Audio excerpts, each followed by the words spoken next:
interviewing women who have big businesses and you might not even know who they are or what they did. And I find revealing some of those stories to be really, really interesting. And I get a lot of pleasure out of learning because I think I'm a student of why. Why do we start businesses? How do people get an idea to do something that no one else may have ever thought of? Welcome to Voices of Leadership, the podcast that shines a spotlight on the remarkable women of the International Women's Forum. I'm your host, Amy, and I'm inviting you on a journey through the minds of trailblazers. Today we talk with Julie Ellis. Julie is an entrepreneur, speaker, coach, author, and podcast host. Julie shares her remarkable journey from her experience as a co-founder of Mabel's Labels to her authorship of Big Gorgeous Goals and to her new adventure as the host of the Figure 8 podcast. Learn how Julie is working to help women get connected, solve problems, grow bigger businesses, and reach their own big, gorgeous goals. Welcome, Julie. It's wonderful to finally meet you. Thank you. It's so great to meet you too, Amy. It feels like we have so many people in common. We keep hearing about each other, and finally, here we are. I know, it's fantastic, and I'm so excited to be talking to a fellow podcaster. I'm looking forward to our conversation today. So let's start with IWF. You are a member of the Toronto chapter. Can you tell us who introduced you to IWF? I had known a couple of people who were members of IWF, and then Ginny Domenko, a member in the Waterloo chapter, actually recommended me for membership. And I've known Ginny for quite a long time through my entrepreneurial journey at Mabel's Labels while she was at Wilfrid Laurier University. Oh, that's an interesting connection. So how did you first meet Ginny? Like a lot of things, people who came into our circle as mentors and who had, advice for us.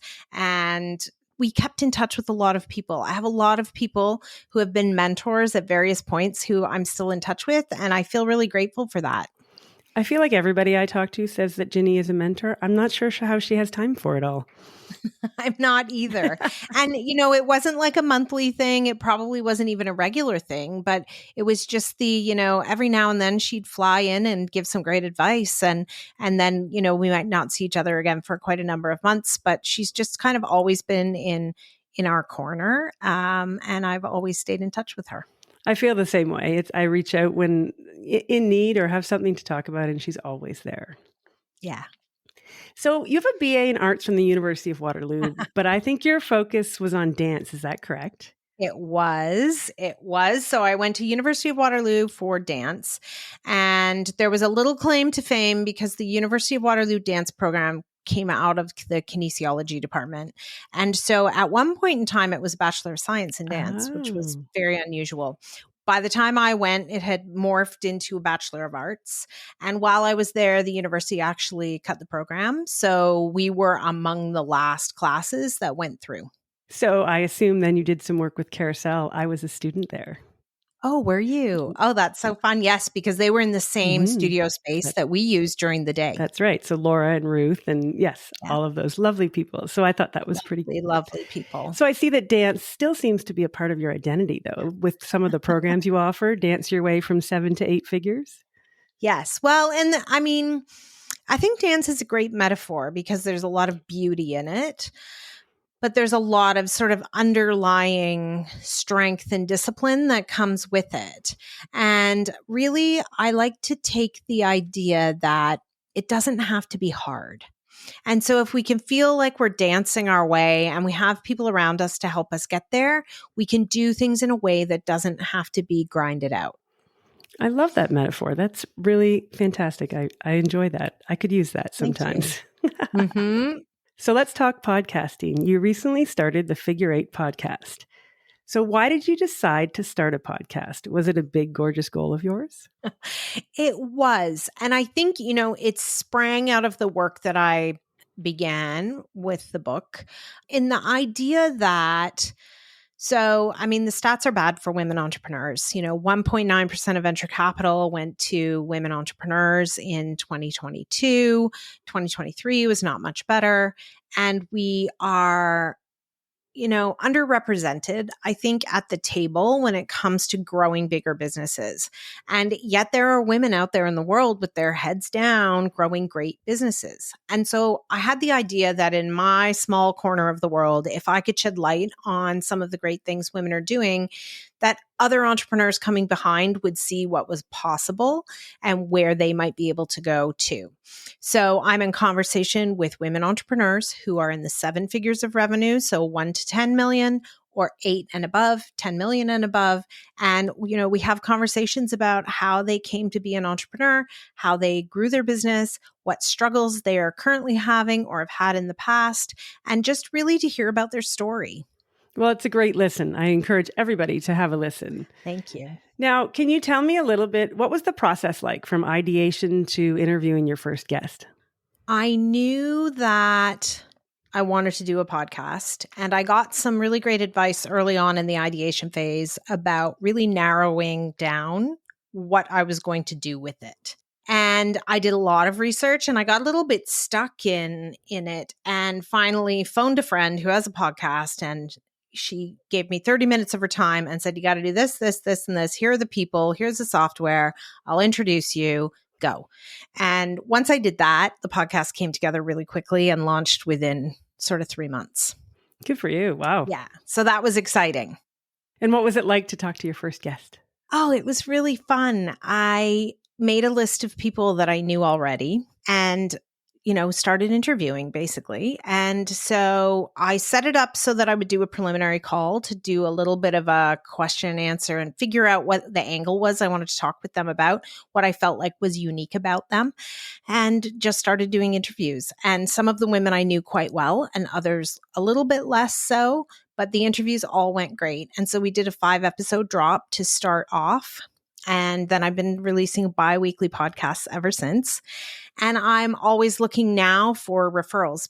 I'd like to have a geographically diverse group of guests, something that I'm very conscious of. And right now, to date, all the episodes I've released have all been white women entrepreneurs. So looking for diversity. If you think 1.9% of venture capital goes to women in general, the percentage that goes to, women of color is infinitesimally smaller than that.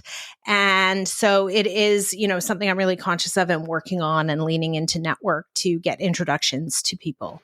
Well, that is the next step. You always talk to people and then I call it the wish list. So who's the big wish list? Who's the big guest on your wish list? I've got a couple of big guests on my wish list, like Whitney Hurd, who founded Bumble. I've got like Joanna Griffiths, who founded Nix. Some of the big, women powerhouse names that I think would be really interesting interviews.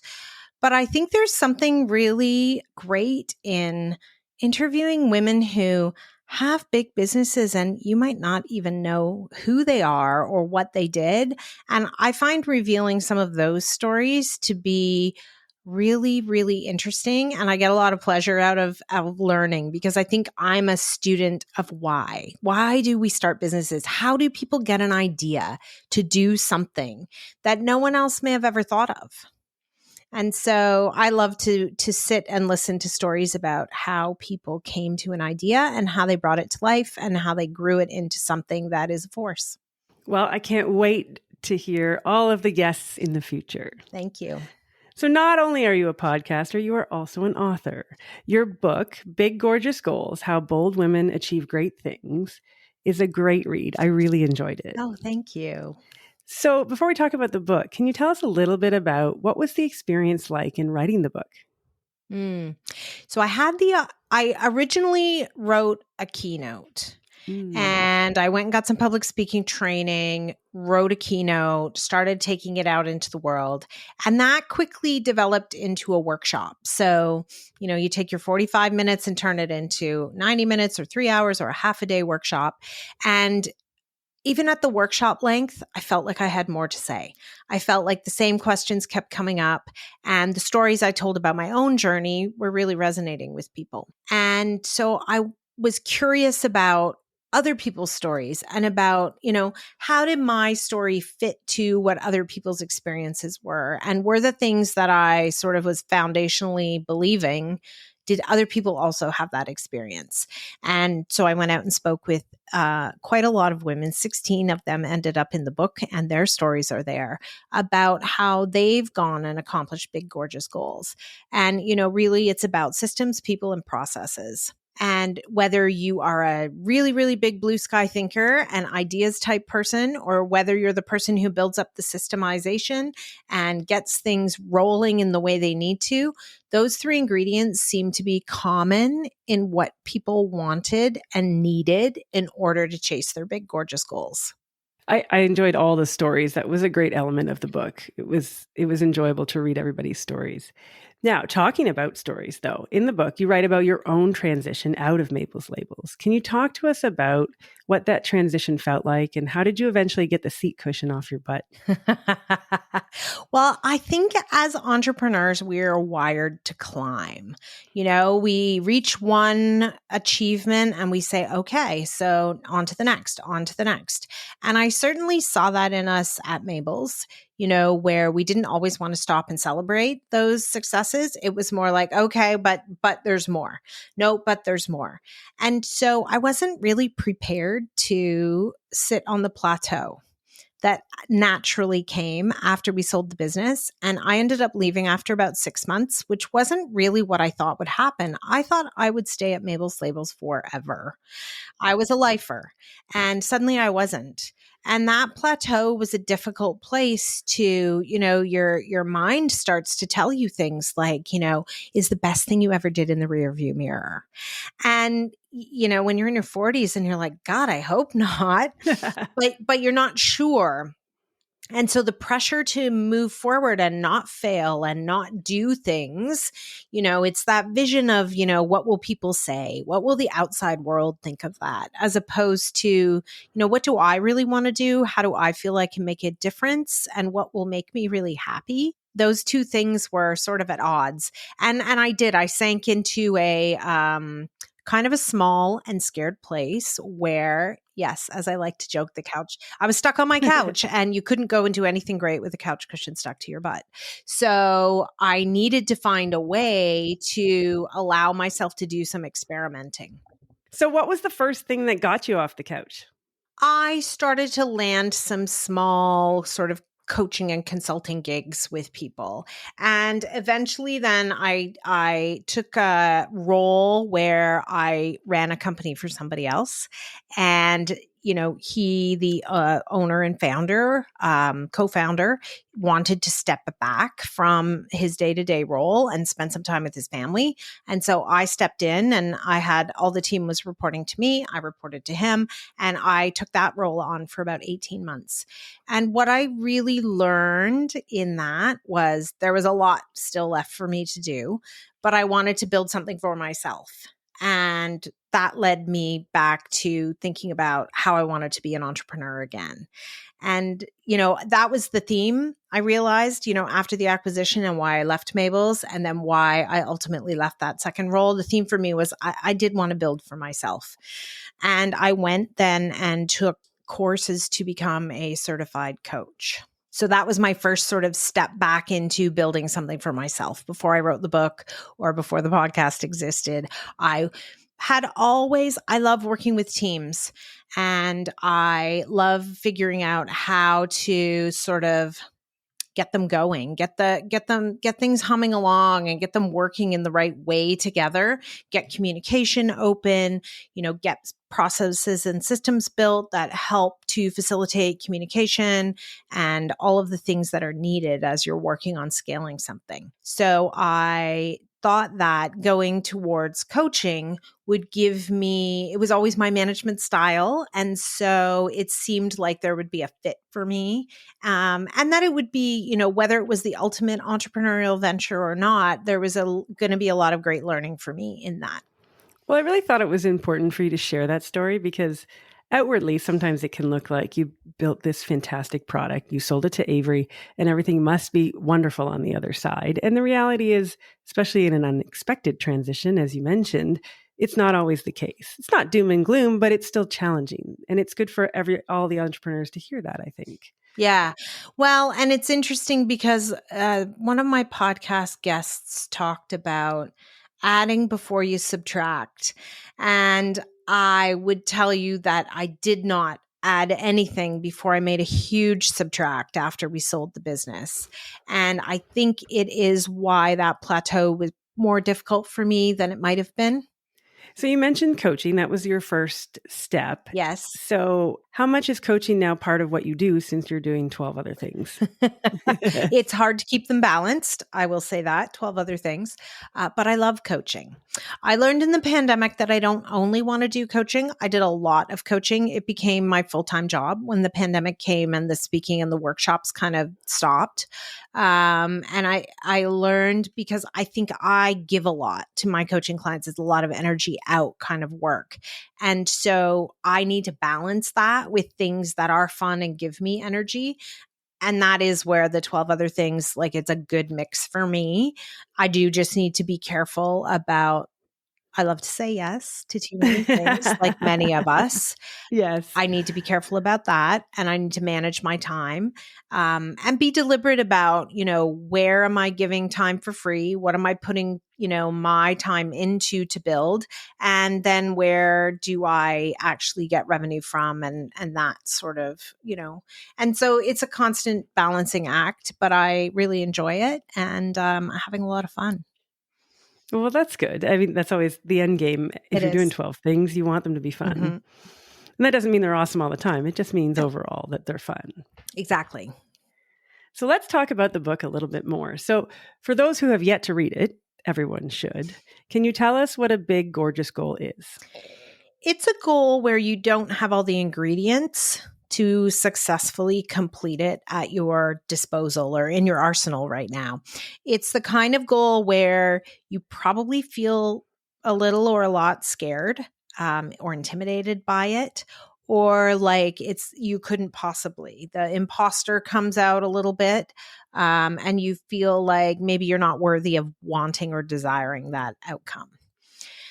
So it's then about, how do you start I think the thing with, we all know about SMART goals and we all use them really well in our lives, and they are important, but they can also lead you to sort of ticking things off of a to-do list, and that you're not reaching into the unknown. And big, gorgeous goals are about reaching into the unknown and chasing what we really, really, really desire in our lives. And I think they're about stepping into our magnificence.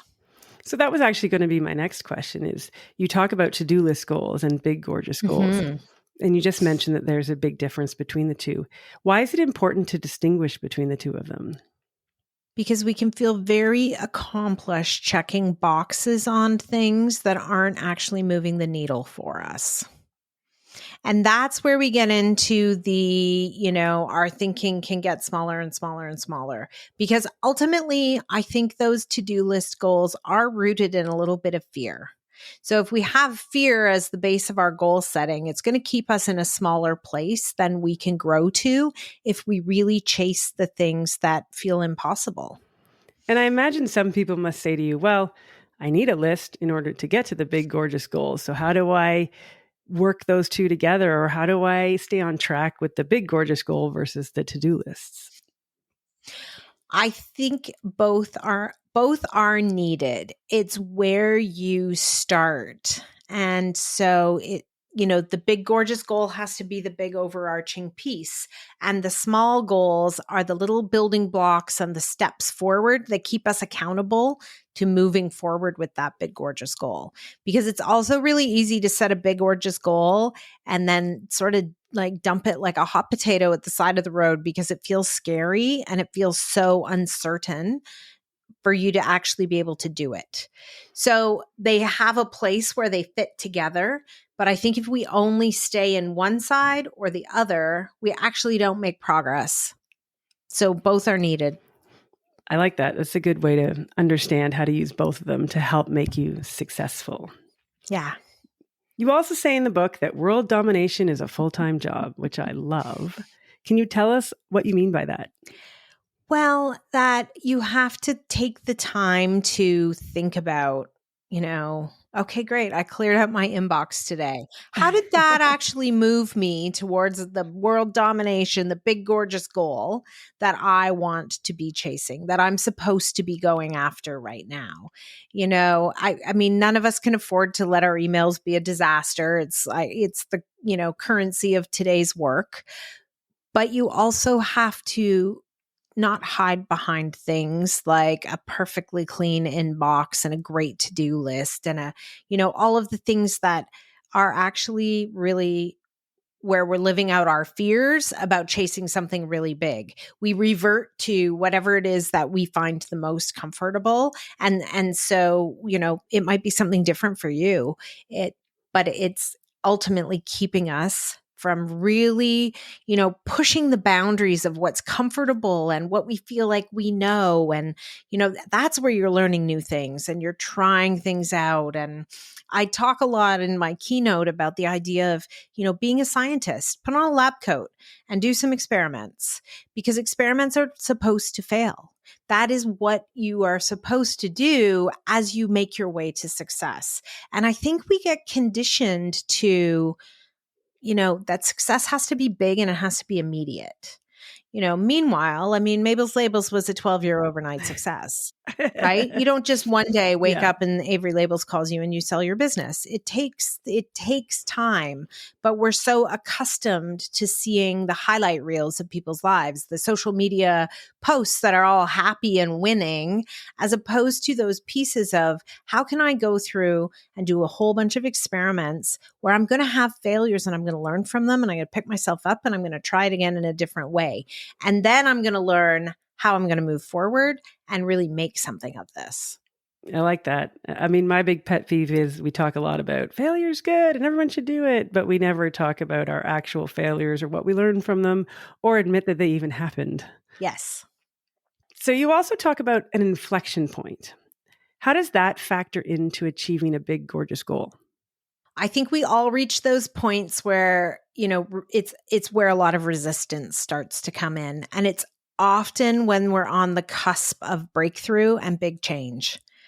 And so the closer we get to that moment of change, the more resistance we feel, the more our confidence comes into question, the more we're like, am I the right person for this? Why am I doing this? Who did I think I was anyway? All starts to rise up to the surface. And it really is that point where, you're about to just lever yourself forward, but we hold ourselves back.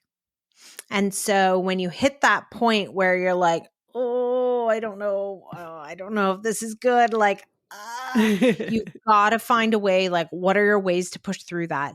Who are the people to bring around you? How do you examine that? How do you, break out of I'm going to clean out my inbox this afternoon and go and contemplate, like, what's the actual next step I need to take? Why am I feeling this way? What could happen? What magic is right around the corner? What's there? And if I just keep pushing into this discomfort that I'm feeling, how I can get to that breakthrough point. And can you tell us about an inflection point you had when writing the book? Oh, well, when I had finished the first draft of the book, I ideated the book for about a year, but then I joined a writing group and it was a daily group. And I was able to write the book in about a period of 6 or 7 months. And it just by going like for an hour every day and actually, turning off my notifications and not looking at my phone and writing. And then I submitted the book to the publisher, page 2. And about a month later, I got back my first round of developmental edits. And it was a real struggle for me. I found the editing process more difficult than writing the book, which was super interesting because you Yes. think the writing is the hard part. I thought the hard part was over. But for me, the hard part was actually shaping it. And thank goodness for Kendra Ward, who was my developmental editor, because she had a vision and we really restructured the whole of what I had written into a format where, people could really take a bite-sized piece and come away with information, or they could read the whole book and learn it at a deeper level. And it was like a really, working with a good editor is really golden when you write a book. And she was really great. But it was that resistance point of, you're putting this thing out into the world. Like, is everybody going to hate it? Is it any good? Have I, all of those questions that start to come up. And I spent a lot of time sort of laying on my couch being like, okay, I need to work on this edit. I need to, and, I did get myself off that couch and get moving, but it's a very vulnerable feeling. And I think the writing, like, I was like, okay, I can do this for an hour a day. I can do this. Right. Okay. Check. But then when you start having to more deeply like examine your own work and have other people giving you feedback on it, it is a more vulnerable feeling. And I think that's why that phase was hard for me. I can see how that would be challenging, because writing's like, these are my ideas and here's my stream of consciousness, but now I have to make it make sense to the world. Yes. And things you realize too, things that make perfect sense to you. And your editor's like, huh? And you're like, but no, so it's learning, I think, also to take that step back and, raise yourself up. Like I always talk in business about, like, if you're flying, in the weeds, you have to raise yourself up to 30,000 feet and have the big high view. You can't always stay down at ground level. And that's really what that process was like. And, so things I thought were really clear were not. And it took a lot of effort to think about how to expand them and how to make them really into this bite-sized pieces that were digestible for the reader. You talked about vulnerability. So what was it like when the book launched? Like, how did that feel the day? I don't know if it was released or if you had a party, but how did that feel that it was actually out in the world and you can't take it back? It's an interesting, so the woman that I worked with in the daily writing group always talked about how you've got to be careful because launch day is actually the start line, not the finish line. Mm-hmm. And so it's really easy to feel exhausted when you arrive at that start line, because this book has been, I submitted the book over a year, almost 13 months before it actually was released. So, the editing process, the titling process, the cover art process, like all of the different phases of it, deciding what quality to print it in, like so many decisions, creating a list of people who I would tell about the book, there's a lot of work. And so getting to the launch day in some way, you could be like, oh, I'm exhausted. Finally, it's out there. But really now it's like, okay, so now this book needs to sell. And I am a big part of making sure that it sells. If it's going to sell, it's going to be because I put effort into it. So that was interesting. And I was so fortunate in terms of timing. I had a virtual launch party, but I also was able to have an in-person launch party, which wasn't guaranteed in 2022. But it was really wonderful to bring people from all different parts of my life and my work together to celebrate that. Oh, well, that's good. Congratulations. I mean, it's such an accomplishment. Thank you. I couldn't imagine going through that process. So I love hearing about it from others.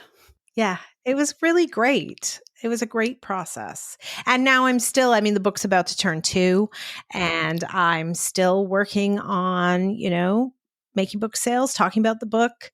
And, my work is still based around a lot of the things that I offer in the book. Is there another one coming? Not right now, but maybe in the future, we'll see. This one still has lots of life in it. It does. Can you tell us about one of the stories from one of the women that you interviewed? Well, talking about people who don't always understand, like they don't always feel their ideas are understood. And my friend Kelsey tells a story in the book about how in 2012, she started a subscription box service for kids. So moms of kids who wanted to do great crafts and activities with their kids would get a monthly box in the mail that was themed and had, educational, information with it and all of the things. And she couldn't get that business off the ground, and she tried for a couple of years. And, eventually she decided to move on and do something else. But she always felt like a lot of validation when box businesses took off. Like, she was still incredibly proud of her idea because she wasn't wrong. Her timing was wrong. And I think that's a really interesting way of looking at it because, back to our earlier comments about failure, right? Like, a lot of people could have said, well, that, just didn't work. It's a failure. But she looked at it a little bit differently around okay, I did an experiment and I was right that it was going to happen, but I didn't have the right timing. And maybe the world wasn't quite set up in a way at that time where people were looking for that sort of thing. So it was a really interesting story, I think, around, how do you know if your timing is right? I don't know how you ever know truly, but that, what can you take away from something that doesn't work out? What can you learn from it? And what can you carry forward in whatever it is you're going to do after that? Well, and it's a great example of failure is not a bad word. No. It was, and it is. And she looked at it this way, and really everybody should probably look at it that way at the end of the day. Yeah.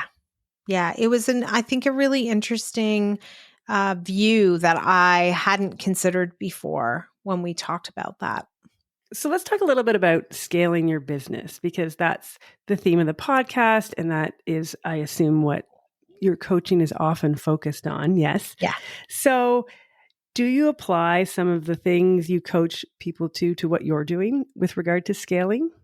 Yes. Although being a sort of solopreneur and thinking about scaling is a little bit challenging. There's a school of thought around making the quantum leap is actually easier than the incremental leap, because to do the quantum leap, you actually have to think about how you would do things completely differently. It's not like, okay, I'm getting a little busier, so maybe I'll hire a VA. It's okay, how am I going to just totally disrupt this and, grow my business exponentially really, really quickly?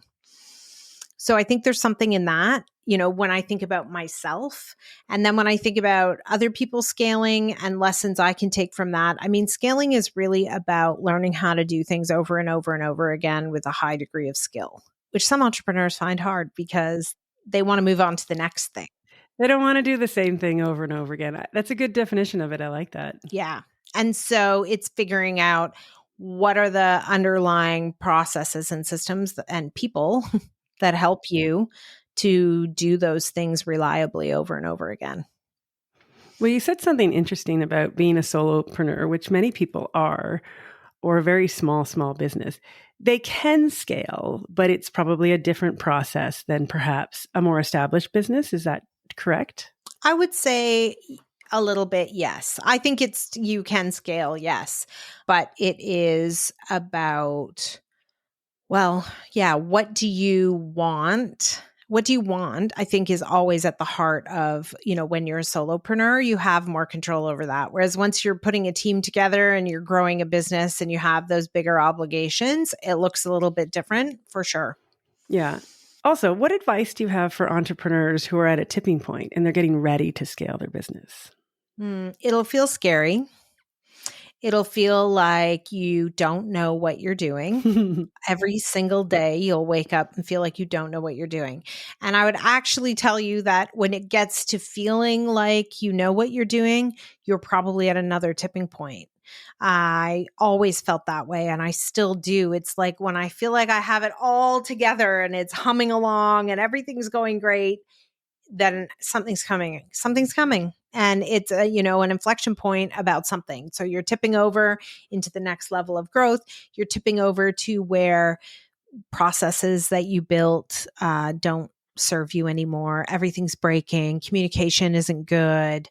All of those pieces where things are shifting and changing, and you've got to roll and adapt and keep working until you land into the next kind of more stable period. And even things like, you get better at it. Like, you launch a website, and in an e-commerce business, for example, you launch a website and you don't really think about when you're going to refresh that website in the early days. You're go, go, go, go, go.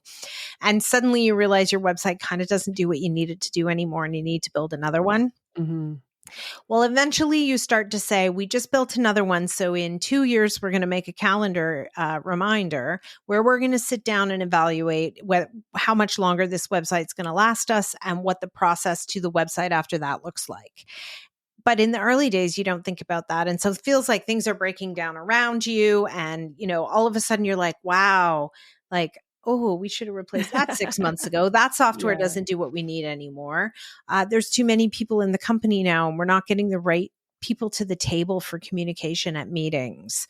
Or the HR thing of, suddenly people are complaining about things where in the early days, everybody was just pulling together to make a success out of something. Now I suddenly have people who feel like employees. Totally normal. And it happens to everybody. But sometimes those things are a shock as the entrepreneur who's living through it. And so it's about finding help on the way and knowing that those tipping points happen. And they're actually a good thing because it means your business is growing and changing and thriving. I like the website example. It's almost like taking control of the tipping point. Yes. And that would be less of a shock and maybe easier to deal with and get to the next level, I would think. Yeah. A lot of your focus is also on helping women get to the next level. So what advice do you have for the next generation of women leaders? I think it's to, keep learning and build networks and get out into the real world and build the skills through meeting people and building a great network. I think we're all so screen bound these days, and remembering to build our social networks and our social capital and how that helps all of us to, have people to call when we're in trouble and to be able to put down the screens and close the computer and get out into the world to learn more about ourselves and to build connection. That's great advice. Young entrepreneurs and old ones like me. So we've talked a lot about tipping points and inflection and big, gorgeous goals. So I know you're doing 12 things, but what's next for you? I'm continuing to work on growing the community around big, gorgeous goals. And, the podcast is a piece of that. Workshops are a piece of that. More keynoting is another piece of that. So I'm, to some degree, not necessarily adding anything new to the 12, but I'm sort of doubling down on some of the things and trying to see what new things I can sort of tease out of the things that are already in the portfolio of work that I have. So people often say workshop, and it means many different things. What does that look like for you? I think it looks like something interactive where we can share stories and experiences and go away feeling inspired and feeling like we have community to help us to move towards what it is that we really want. Ooh, I would come to that workshop. Fantastic. Thank you for your time. And it was lovely to get to know you. And I loved hearing about the process of the book. And I loved reading the book and listening to the podcast. And I think that you definitely got off the couch with great success. And I really look forward to what you're going to do next. Thanks so much for having me, Amy. Thank you for listening today. If you enjoyed this episode, please take a moment to rate and subscribe to our podcast. When you do this, it raises our podcast profile so more leaders can find us and be inspired by the stories our Voices of Leadership have to share. If you would like to connect with us, please visit the Voices of Leadership website. It can be found in our show notes.